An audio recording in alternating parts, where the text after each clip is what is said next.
हामीले बारम्बार सुनेका छौँ यो भारत स्वतन्त्र हुने बेलामा जब ब्रिटिसले छोडेर गयो त्यति बेला चाइना र भारतको एउटा सम्झौता भएको थियो जसले गर्दाखेरि चाहिँ चाइनाले तिब्बत कब्जा गर्यो भने भारत चुप लाग्ने, भारतले नेपाल कब्जा गर्यो भने चाइना चुप लाग्ने भन्ने सम्झौता भएको थियो। तर नेपालमा पछि महेन्द्र राजाले चाहिँ विभिन्न किसिमको चाहिँ बठ्याइ गरेर नेपाललाई संयुक्त राष्ट्रसँग दर्ता गरे, नेपाललाई भारतको कब्जा गर्न दिएनन् हैन। अनि त्यति बेला भारतसँग चाहिँ चित्त बुझाउनलाई कालापानीमा महेन्द्र राजाले चाहिँ सेना राख्न दिए भन्ने कुराहरू हामी पढ्दछौँ हैन। अब चाइनाले तिब्बतलाई कब्जा गर्यो, तिब्बतका मान्छेहरू भागेर नेपालमा आए, भारतमा गए, शरणार्थी भए, लाखौं करोडौं जनताहरू शरणार्थी भए।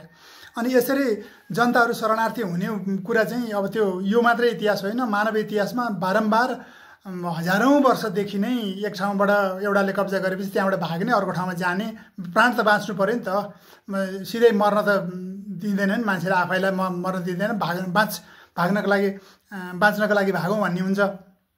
त्यसरी भाग्ने चलन त छँदैछ। अब जय स्थिति मल्ल भागेर काठमाडौँ आएर बसेका थिए भनेर भनिन्छ।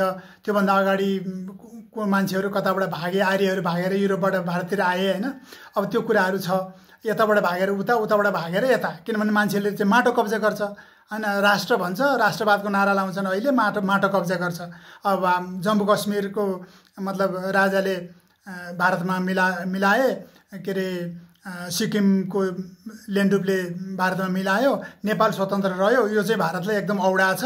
त्यही भएर बेला बेलामा सधैँभरि भारतले यहाँ अनेक किसिमका कुराहरू गर्छ। हुन त सुगौली सन्धिदेखि नेपालमा अङ्ग्रेजको दूतावास बसेको समयदेखि नै अङ्ग्रेजले पनि नेपाललाई राणाहरूद्वारा कब्जा गरिसकेका थियो। राणाहरूले त्यही भएर ब्रिटिस सेनामा नेपालका जनजातिहरूलाई सबैलाई राई लिम्बू जनजाति, तामाङ गुरुङहरू, तामाङहरू होइन, गुरुङहरू ककरलाई चाहिँ ब्रिटिस सेनामा भर्ती गर्न पठाएका कुराहरू थिए। लाखौं जनता ब्रिटिस सेनामा भर्ती गर्न गएकै थिए। जनता देश निकाला भएकै थिए के, विभिन्न बहानामा जनता देश निकाला भएकै थिए।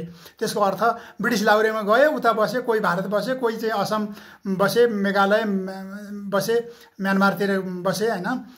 ब्रिटिस युद्ध गर्न जानेहरू पछि गएर चाहिँ जब भारत स्वतन्त्र भयो त्यस पछाडि हङकङमा थियो, त्यसपछि अहिले हङकङबाट पनि उतातिर ब्रिटेनतिर नै छ। अब ब्रिटिस लाहुरेमा नेपालीहरू जाने चलन छँदैछ। नेपाली जनतालाई निकास, नेपाली जनतालाई बेच्ने अनि नेपालमा बस्ने र शासकहरूले मोज गर्ने गरेका के, राणाहरूले त्यही गरेर चाहिँ गरे। त्यस पछाडि जब राजाहरू आए, राजाहरूले पनि एक किसिमले विभिन्न किसिमले आफ्नो वर्चस्व कायम गरे। तर भारतसँग नझुकेको कारणले गर्दाखेरि वीरेन्द्रलाई पनि 46 सालमा नाकाबन्दी लाएर भारतले ढालेको हो। त्यस पछाडि पछि हामीले बुझिहाल्यौँ ज्ञानेन्द्रसँग पनि भारतसँग नझुकेको कारणले गर्दा दिल्ली सम्झौता गरेर विभिन्न कारणले गर्दाखेरि ज्ञानेन्द्रको सत्ता हटाइएको भन्ने कुरा हामीले बुझेका छौँ। अल्टिमेटली नेपालको इतिहास पढ्यो भनेदेखि भारतले नेपाललाई स्वतन्त्र भएर र विकसित भएर बस्न दिँदैन भन्ने प्रमाण हो। अहिले आएर बारम्बार ज्ञानेन्द्रलाई बोलाउनु, फेरि पनि यो शान्त भइराखेको बेलामा, समाधानमा गइराखेको बेलामा योगी आदित्यनाथलाई ज्ञानेन्द्रले गएर भेट्नु, बारम्बार हरिद्वारमा कहाँ उत्तर प्रदेशमा लखनऊमा गएर भेट्नु, त्यस पछाडि योगी आदित्यनाथ मार्फत चाहिँ नरेन्द्र मोदीसँग चाहिँ वार्ता गर्नु, त्यस पछाडि अस्ति नै सिलगढीमा पनि योगी आदित्यनाथसँग भेटेको भन्ने हामीले सुनेका थियौँ। त्यहाँबाट भुटान गएको, भुटानको राजा भारतले कसरी राखेको छ भन्ने त्यो अध्ययन गरेको, आएको, अहिले आएर चाहिँ अब समय आयो भनेको, त्यो सबै कुरा बुझ्दाखेरि अब चाहिँ राजाले पनि के बुझेको हुनुपर्छ, ज्ञानेन्द्र पूर्व राजाले पनि के बुझेको हुनुपर्छ भने भारतको पपेट भएर बसिया भए त मेरो गद्दी रहन्थ्यो नि यार। म भारतको पपेट भएर नबसिया भएर मेरो गद्दी गयो, अब म भारतको पपेट भएर बसिदिन्छु, कमसेकम राजतन्त्र त बस्छ, मेरो वंशज त हुन्छ भन्ने किसिमले त्यो मनसायमा, त्यो इरादामा अगाडि बढेको देखिन्छ। अब डाक्टर जगमान गुरुङले एक चुटकीमा नेपालमा क्रिस्चियनहरूलाई निकाल्न सक्छौँ भनेका कुरा गर्दै गर्दा सकिन्छ। पृथ्वीनारायण शाहले पनि भक्तपुरबाट क्रिस्चियनहरू निकालेर उहाँ बेतियामा गएर बसेका थिए हैन। अब त्यति बेला त अब उडेर अमेरिका अथवा युके अथवा युरोप जाने सम्भावना थिएन, यहाँबाट भारतै जान्थे। अब देश निकाला भएकाहरू भारतै गए। पछि गएर हामीलाई थाहा छ यहाँबाट काठमाडौँबाट चाहिँ बिफरको महामारी हुँदाखेरि पनि नेवारहरूका साना साना नानीहरू, उनीहरूलाई यहाँबाट देश निकाले भने चाहिँ जगदीश को को एउटा उपन्यास सकस भन्ने उपन्यास हामीले पढेकै छौँ। मतलब शासकहरूले आफ्नो स्वार्थ पुराको लागि देशबाटै जनता लखेड्छन् भन्ने कुरो त हामीले पढिरहेको हो। अब यो देशलाई अस्ति भर्खर मतलब एक किसिमले केपी ओलीको 2/3 सरकार हुँदा अघिल्लोपल्ट सरकार हुँदाखेरि के गरे त्यो कुराले पर्यटन व्यवसायमा कति ह्याम्पर गर्यो र यो कुराले उनको पार्टीमा कति क्षति गर्यो, कसरी चाहिँ रविको पार्टी उदय भन्ने कुरो भयो भन्ने कुरो हामी कोठामा बसेर राम्रोसँग अध्ययन गरेका छौँ। रविलाई कसले भोट दिए भन्ने हामीलाई थाहा छ हैन।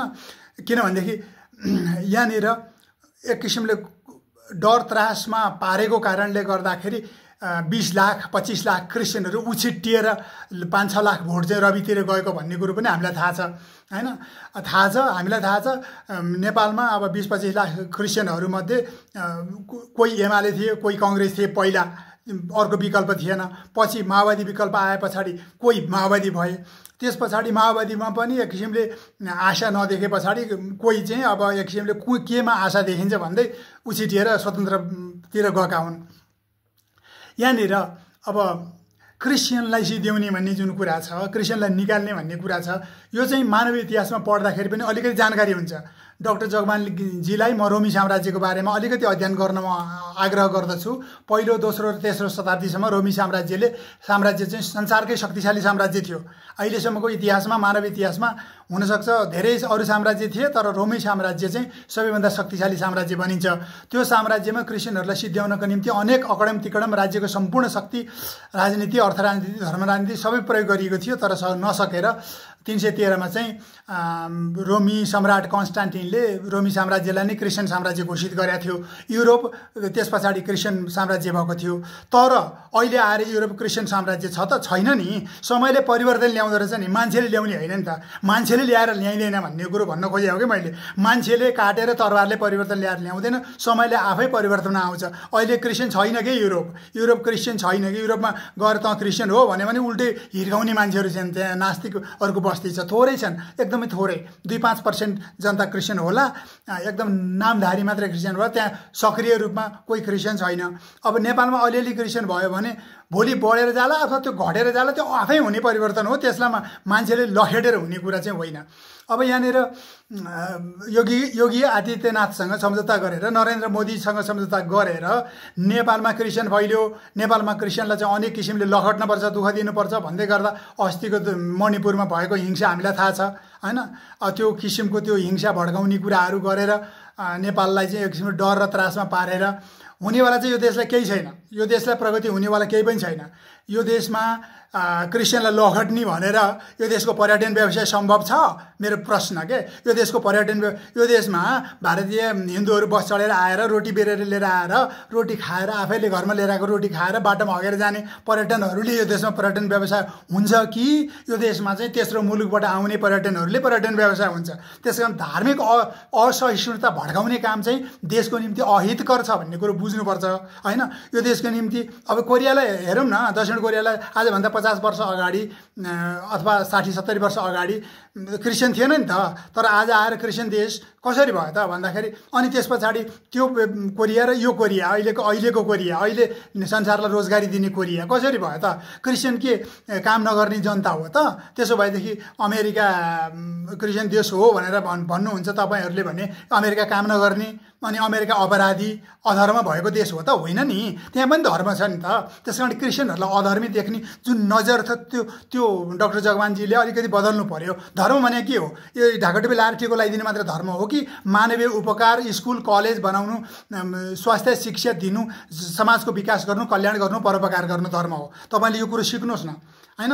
यो कुरो धर्म भनेको के हो? अब राजतन्त्रको कुरा गर्दाखेरि, नेपालमा राजतन्त्रको कुरा गर्दाखेरि यो सम्भवै देखिँदैन। किनभनेदेखि जनता चाहिँ स्वतन्त्रता चाहन्छ क्या। आर्मीले भुटेको सधैँभरि पेलेको चाहँदैन क्या। हामीले राजतन्त्र हेरेका छौँ, हामीले भोगेका छौँ, डर त्रास, बोल्न नपाउने हैन, त्यो अधिकारविहीन अवस्था हामीले हेरेका छौँ।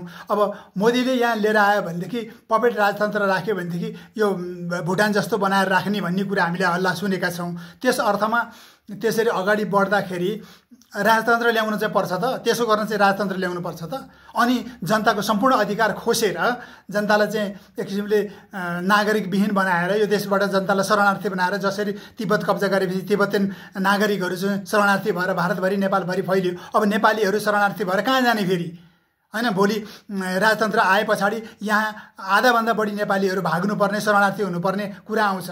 भाग्ला भारतमा पनि सुरक्षित होला भन्ने ग्यारेन्टी हुँदैन। अनि त्यस पछाडि नेपालको दुर्दशापूर्ण अवस्था हुन्छ। यहाँनिर अलिकति पैसो दिएको होला, हैन? ज्ञानेन्द्रलाई दिल्लीबाट अलिकति पैसो दिएको होला, अथवा यहाँका चाहिँ स्वागत नेपाल भन्नेलाई अलिकति पैसो दिया होला, यहाँका अस्ति भर्खर कराउनी तारा बराल भन्नेलाई, शर्मिला वाइबा भन्नेलाई, दुर्गा परसाईलाई अलिअलि पैसा पेल्या होला, ल तिम्रो युद्ध मचाओ भनेर। हिजोको दिनमा माओवादीलाई पनि भारतले शरण दिएर नेपालमा अहिंसा मतलब हिंसा मचाएको कुराहरू हामीलाई थाहा छ। नेपालमा हिंसा मचाउनलाई पटक पटक विभिन्न यो बहाना र त्यो बहानामा भारतले पैसा खर्च गरे पनि हामीलाई थाहा छ। अब आजको दिनमा फेरि हिंसा मचाउनका लागि विभिन्न किसिमले पैसा लगानी गर्ला। दुर्गा परसाई फेरि भर्खर भारतै गएको छ। अब दुर्गा परसाईद्वारा भारतले लगानी गरेर नेपालमा हिंसा भड्काउन खोज्छ। अब नेपाललाई राष्ट्र राख्ने भन्ने एउटा छ, नेपाललाई चाहिँ भुटान जस्तो बनाउने भन्ने एक किसिमले पक्का पनि यो अहिले चाहिँ ज्ञानेन्द्र शाहको सम्झौता यही नै हो। किन भुटान गएको, आदित्यनाथसँग बारम्बार भेटेको, मोदीसँग भेटेको, फेरि राजतन्त्र चाहिएको, नेपालबाट मोदीले नेपालमा हिन्दू राजतन्त्र भनेको, अनि त्यस पछाडि नेपालमा क्रिस्चियनहरू भएकोमा मोदीलाई चाहिँ जलन भएको, ती आदि कुराले गर्दाखेरि भोलि गएर राजतन्त्र आए पनि नेपालमा जनता चाहिँ रहँदैन के, जनता चाहिँ रहँदैन। जनतालाई लखेड्ने हो नि त, क्रिस्चियनलाई लखेड्ने भने हिजो पृथ्वीनारायण शाहले नेपालबाट निकाले चाहिँ आजका 20-25 लाख क्रिस्चियनहरू जो छन् नेपालमा तिनीहरूलाई लखेड्ने भने हो, हैन? अब जाने ठाउँ कोही नपाए मर्ने मार्ने भने हो, हैन? ठिकै छ। अब त्यो गरेर साध्य लाग्छ त, पोसिबल छ त। हिजोको दिन रवि लामिछानेले एउटा मात्रै समाचार बनाएका थिए क्रिस्चियनको विरुद्धमा, अनि उनी चाहिँ क्रिस्चियनको विरुद्धमा हुँदाखेरि उनले झुटो समाचार बनाए भएर क्रिस्चियनहरूले चाहिँ जब भेटे, कुराकानी गरे, अनि वास्तविकता थाहा पाए, नेपालमा वास्तविक थाहा पाए, अनि यो नेपालमा राजनीति गर्नु हो भनेदेखि क्रिस्चियनको भोट बिना जित्न सकिँदैन भन्ने जानेर नै फेरि रवि लामिछाने चुप लागेर रवि लामिछानेलाई चर्चका मान्छेहरूले 6-7 लाख मान्छेहरूले भोट दिएर रवि लामिछानेको आजको हैसियतमा पाएको हो। अनि यसै गरी हिजोको दिन यो सबै भोट एमालेको भोट थियो, मतलब एमाले अथवा कांग्रेसको भोट थियो। अनि उनीहरूले चिडाएको कारणले, बारबार चिडाएको कारणले उतातिरबाट भड्केको हो जनता, हैन? अब यहाँनिर क्रिस्चियनहरूलाई निकालेर देशमा शान्ति हुन्छ भन्ने, अर्थात् देशमा धर्म स्थापित हुन्छ भन्ने डाक्टर जगमानको सोच के हो मलाई थाहा छैन। परिवर्तन समयले ल्याउँछ परिवर्तन, मान्छेले ल्याउने होइन, हैन? मैले अघि पनि रोमी साम्राज्यको कुरा, समयले परिवर्तन ल्याउँछ, मान्छेले ल्याउने होइन, आफै परिवर्तन हुन्छ, मान्छेले चाहेर हुँदैन, हैन? त्यसकारणले गर्दाखेरि यो कुरा बुझेर नेपालको पर्यटन व्यवसाय चाहिँ संसारभरका मतलब पैसा हुने मान्छे त आउँछ नि पर्यटनको लागि। होटलमा 5,000, 10,000, 20,000 रुम लिएर खर्च गर्नलाई को आउँछ? मजाले कमाउने मान्छे, पैसा भएको मान्छे आउँछ, युरोपको मान्छे, अमेरिका मान्छे, अस्ट्रेलियाको मान्छे आउँछ। यहाँ हिंसा मचायो भने आउन सक्छ त? सक्दैन नि त। पर्यटन व्यवसाय धाराशायी हुँदाखेरि देश कसरी पछाडि पर्छ भन्ने कुरो विचार गर्नुपर्छ नि त। यहाँ बारम्बार हिंसा मचाउने कुरामा चाहिँ लाग्नु हुँदैन। कसैको गद्दीको लागि हिंसा मचाउने कुरा आउँदैन क्या, कसैको गद्दीको लागि। किनभने यहाँ हामीलाई थाहा छ हिजोको दिनमा अधिकार खोसिएका जनताहरू, एमाले जनता, कांग्रेस जनता, माओवादी जनता, अर्थात् कोही पनि जनता, एबीसी कोही पनि जनता, हिजोको दिनमा अधिकार खोसिएका जनताहरू आज अलिकति पैसा पाएको रमा सिंहले आएर, अलिकति ज्ञानेन्द्रले पैसा दिएको दुर्गा परसाईले आएर, अलिकति ज्ञानेन्द्रद्वारा पैसा खाएको चाहिँ जगमान सिंह आएर, अलिकति ज्ञानेन्द्रद्वारा पैसा खाएको के अरे स्वागत नेपाल आएर, अलिकति ज्ञानेन्द्रसँग पैसा खाएको अकडम तिकडम एबीसीडी आएर यहाँ चाहिँ अनेक किसिमका फन्डा मचाएर, हैन? नेपाल बहुधार्मिक देश हो नि। अस्ति म सांसदमा बोल्नु भएको योगेश भट्टराईज्यूलाई म धन्यवाद दिन्छु। यो देश त किराँतहरूको सुरक्षित भूमि हो, यो देश बुद्धहरूको सुरक्षित भूमि हो, यो देश मुसलमानहरूको सुरक्षित भूमि हो, यो देश इसाईहरूको सुरक्षित भूमि हो, यो देश बहुधार्मिक हो, बहुभाषिक हो, बहुजातीय हो, हैन? यो कुरालाई स्वीकार गर्नु पर्यो नि त। यहाँ खालि एकल जातीय, एकल धार्मिक भन्ने कुराले त हुँदैन त। हिन्दू अधिराज्य भनेर स्थापित गरेको दिन भोलि गएर जबरजस्ती तरबार लिएर जय राम भन्, जय श्रीराम भन् भन्दै बुद्धलाई पनि त्यही भन्ने, मुसलमानलाई पनि त्यही भन्ने, क्रिस्चियनलाई पनि त्यही भन्ने, अनि अनन्तसम्म हिंसा भड्काइरहने हो त भनेको के? सहिष्णुता भन्ने हुँदैन। धार्मिक सहिष्णुता भन्ने हुँदैन। मिलेर बसौँ न त। तिमी मुसलमान छौ, म हिन्दू छौ, मिलेर बसौँ। तिमी क्रिस्चियन छौ, म हिन्दू छु, मिलेर बसौँ। मेरो बाउ नमरुन्जेल म क्रिस्चियनसँग मिलेर बस्नुभयो। 30 वर्ष बाउ छोरामा हामी झगडा परेन। मैले धर्म छाडेँ, बाउको धर्म छाडेर क्रिस्चियन भएँ, मेरो बाउलाई समस्या भएन। किनभने म हिंसक होइन, म हिंसावादी होइन।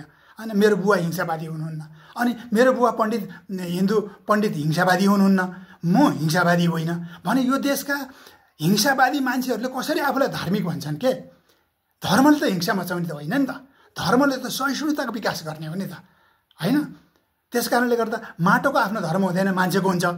मान्छे मिलेर बस्यो भने देशको उत्थान प्रगति हुन्छ, होइन? यसै पनि देशबाट त निकाला भएकै छ नि। हिजो पञ्चायत शासनकालमा 70-80 लाख मान्छे भारतमा पेट पाल्न गएकै थियो। त्यस पछाडि 48 सालमा गिरिजाबाबु प्रधानमन्त्री भए पछाडि तेस्रो मुलुकमा रोजगारी भएर मान्छेहरू रोजगार गर्न तेस्रो मुलुकमा गएकै हो। त्यसपछि अध्ययन र रोजगारको सिलसिलामा अरब, मलेसिया हुँदै युरोप, अमेरिका, अस्ट्रेलिया हुँदै जापान, कोरियामा नेपालीहरू गएर बसेका छन्। अहिले इजरायलमा, अरू कयौँ देशहरूमा, अहिले त ताजिकिस्तान, रोमानिया, युरोपका कयौँ देशहरूमा, होइन, नेपालीहरू गएका छन् रोजगारीको लागि। किनभने यहाँ रोजगारीको अवसर भन्नाले करोडौँ मान्छे गएको छ नि त। फेरि अब एक चुटकीमा क्रिस्चियनलाई निकाल्ने, यो के कुरा गरेको? हिजोको दिनमा माथवर सिंहले पन्जाबमा गएर बसेका थिए, पछि बोलाएर लिएर आएर यहीँ मारे। देव शमशेर गएर चाहिँ बसेका थिए, उनको दरबार मैले हेरेर आएको, झरीपानीमा अहिले पनि छ।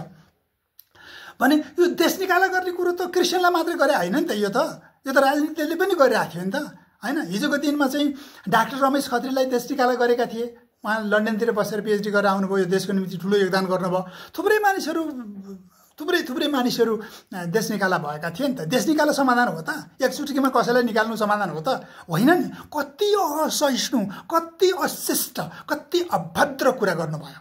यो नगर्नुहोस् न। हामी मिलेर बसौँ न। त्यसो गरे कसो होला? धन्यवाद।